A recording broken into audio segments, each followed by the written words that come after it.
ଧନୁଯାତ୍ରା ସରିଲା ପରେ ବି ଏତକି ଭିଡ଼ ଓ my god. Hi guys welcome to my mini vlog. तो धनुଯାत्रा सरला परे लास्ट दिन मुई और मोर माँ आसी जाइछु मीना बाजार के सामान पतर घिनबार लगी।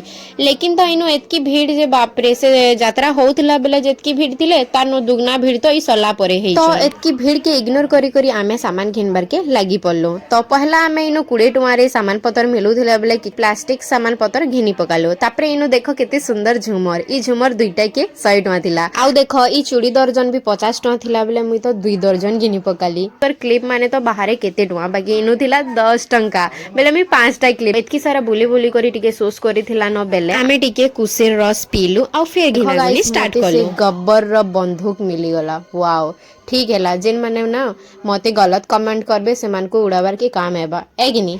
धनुଯାत्रा सरला परे भी ई असुर संगे फोटो हेबार लोग ने छाड़बार देखु छ तो केते भी आउ भी 10 दिन जदी धनुଯାत्रा हेबा बेले भी एंता ही भीड़ थिबे हमर बरगड़ रे। तापरे मते मिली गले मोर चाहने वाले अरे क्यूट क्यूट व्यूअर्स माने।